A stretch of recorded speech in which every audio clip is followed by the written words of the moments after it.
addiction counselor is charged with murder after she slams into a pedestrian in Torrance, then drives 2 miles with the dying man on her windshield. It happened over the weekend. Tonight, friends and family held a vigil for the victim.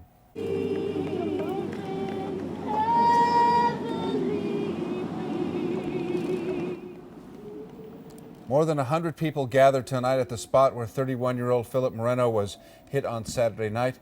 After hitting him, Sherri Wilkins, an addiction counselor, kept driving with Moreno embedded in her windshield. Many remembered Moreno fondly. Everybody loved him. If you didn't love Chud, then there was probably something wrong with you, because he was fun-loving, easygoing guy, you know, somebody that you can like just very easily. Moreno's friends say they still can't believe that anyone, leave alone a drug counselor, wouldn't stop and help in a situation like this. Good evening. I'm on Torrance Boulevard. This is where Phillip Moreno was struck and killed on Saturday night.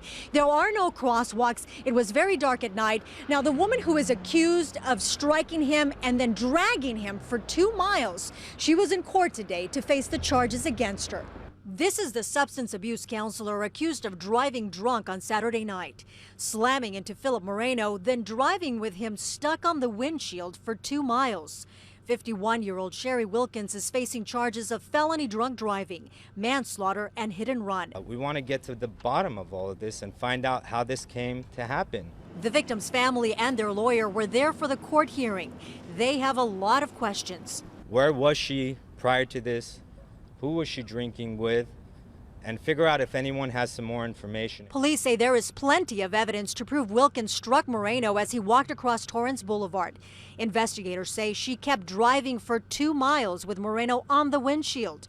Other drivers finally forced her to stop and took away her keys. They want to thank all the brave men and women that stopped Miss Wilkins while she was driving through the streets and finally got her to put her vehicle to rest and give Phillip some peace and comfort in his waning moments. I don't think she cared about his life. Art Quintana is a friend of the victim. He's outraged Wilkins didn't stop at the time of impact. She's preaching, you know, not to drink and drive, not to be an alcoholic in sense, that she's over here drinking and driving and killing somebody. Wilkins worked as a drug counselor for the Twin Town Drug Treatment Facility in Torrance. On her MySpace page, she wrote, "I used to be into drugs very heavy. With that came terrible choices, the loss of my family and freedom. I have been drug-free for 11 years. But police say on Saturday night, Wilkins' alcohol level was twice the legal limit.